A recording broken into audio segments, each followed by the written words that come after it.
The member from Waseca, Representative Petersburg. Thank you, Madam Speaker, and thank you to everybody in this chamber. You know, a year ago, people kept asking me, after I announced I was retiring, they said, well, why? What made you think about retiring? And I think it really started sometime last summer, in which I went into a room and I couldn't remember why I was there. And I know a lot of you have come into the same thing where you just couldn't figure out why you were there. And so I left the room, turned around a little bit, came back into the room, still couldn't figure it out. Finally, I yelled to my wife, Deb, I've been in this room for 10 minutes. I can't figure out what I'm supposed to do. Why am I here? And the kind woman that she was said, John, you're in the bathroom, figure it out. And it's things like that that just got me to thinking, you know, maybe it's time for me to go. I think a lot of you may have known that my late wife of 13 years died in the middle of last biennium, last term.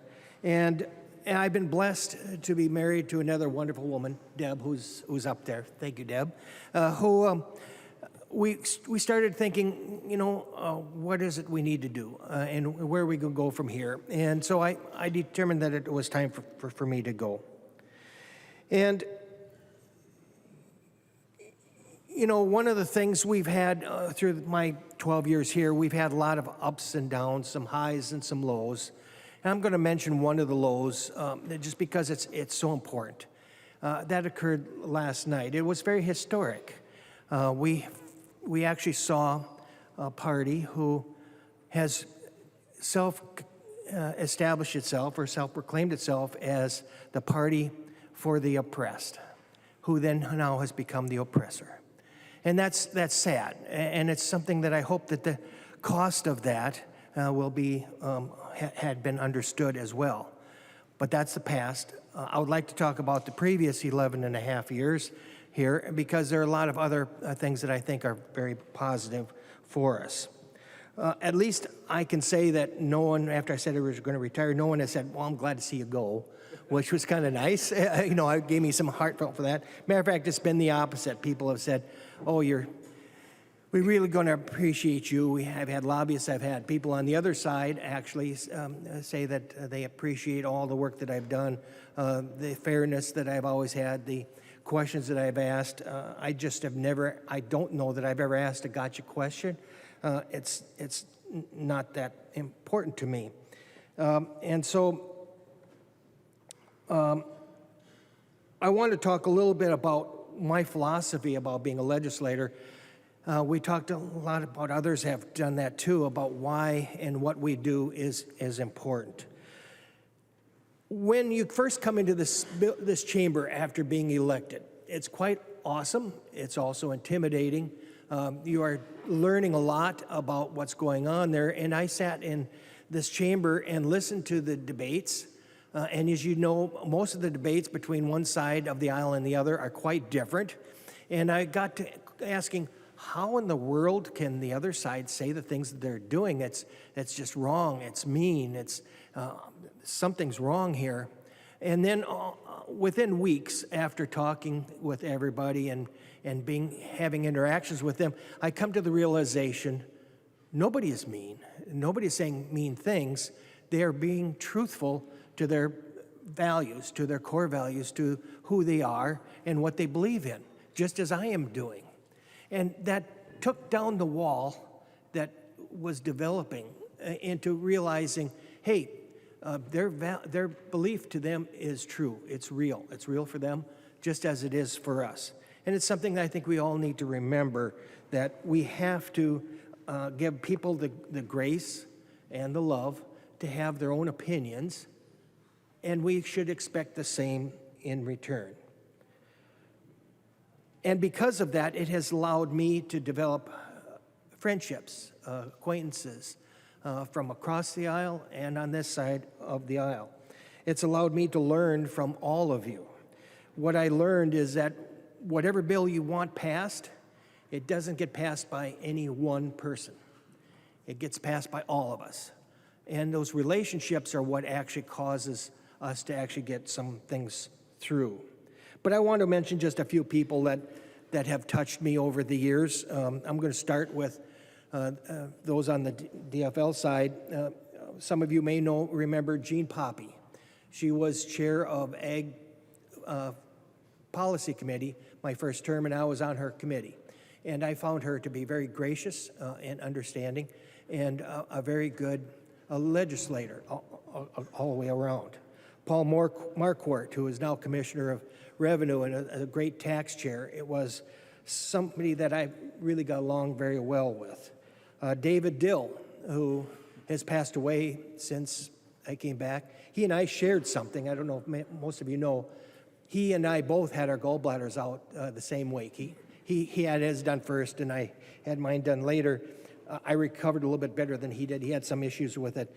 But my good friend, Chair Frank Hornstein. There is, I don't know if you know this, but you really took my breath away when you showed up at Susan's funeral. And some of you may or may not know this on our side. I think everybody on their side does. He doesn't drive. He doesn't even have a driver's license. And yet he's chair of the Transportation Committee. And so he had to have Representative Elkins come and come down and drive him. I can remember him saying, I don't have a driver's license, and all of you should be thankful I don't.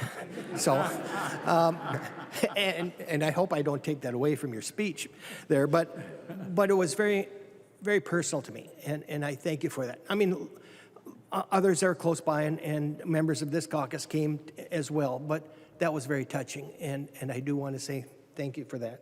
On this side of the aisle, people like Mike Beard, who was the lead of transportation when I first came, and he and I talked about transportation a lot. Paul Torkelson, who has shared transportation issues with me too. I appreciate all that you've done. Bob Gunther, who created the I-90 party and all the benefits there, the grocer, the guy that everybody said I should get to know. I don't know if it's because of his hot dogs or not, but I appreciate that. Sandra Erickson, our esteemed teacher that really represented education very well. Of course, no one can forget our nutrition commissioner, Dean Erdahl, and his work on the nutrition commissioner, and his now esteemed vice chair, Chair Mary Franson, for that too. I'm going to talk a little bit about my seatmate here, Greg Davids, who I have garnered a lot of respect from and who has helped me keep my snack drawer down, because otherwise I would be even bigger than I am, so I appreciate you for doing that. But he has a lot of wisdom, and I never get tired of his stories about how his petty cash could help pay for this and pay for that, although you've never shared that with me, so I appreciate that. But over the last 4 years, I've been minority lead. I've been vice chair of transportation as well. And I know that a lot of people think I really have a lot of intelligence and knowledge about that, but it's because of that guy right over there, Joe Marble, who is probably one of the better researchers here and knows exactly what's going on. He has made me look so much smarter than I actually am. But I appreciate his work, and I'm going to miss him as well. And so I thank you for that. And of course, the one that I have to thank the most is Deb, my wife up there, and we mentioned a lot of our spouses. She has been gracious enough to walk the journey of this last year with me. And so it's important for us to remember that. Then I want to talk about all the rest of you, because each and every one of you has had an impact on who you see today. We may not realize that even if we don't have any interaction, collectively, we all leave a little bit of ourselves with others. And we need to understand that we always will do that. And so collectively and together, we impact each other. We are more than ourselves when we are together. And that's an important thing for us to remember.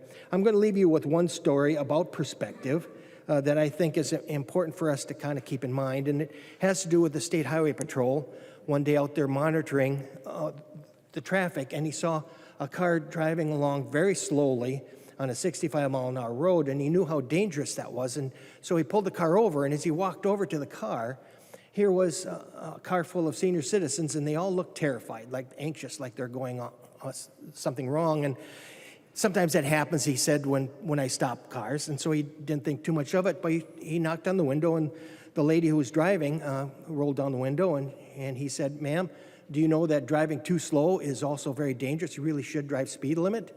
And she says, "But officer, I was driving the speed limit." And he said, "But ma'am, you're only doing 22. This is 65-mile-an-hour stretch." And she says, well, officer, I always go the speed limit. I never vary, up or down." He said, "And right there it says 22. And he looked over and realized what had happened, and he said, "Ma'am, that's actually the route sign. This is Route 22. The speed limit is 65. And she says, "Oh, okay, I'll speed up." And he said, "But I'm not going to give you a ticket. But before I go, I noticed that everybody in the car seems really anxious and excited. Is there anything wrong? Can I help?" And she says, "Oh, no, officer." She said, "They'll settle down a little bit. You see, we just got off of Route 101. So there is a point to that story, and that is that how often do we base what we're doing based upon a perspective that may or may not be true or could be partially true. And so I leave you with that to help you understand that sometimes what you have in your core values it may not be true, and the only way we know is if we listen to others and deal with each other as an individual that we care for and actually love. So with that, what I'm going to ask all of you to do is please listen with your heart, but give and live with grace. Thank you.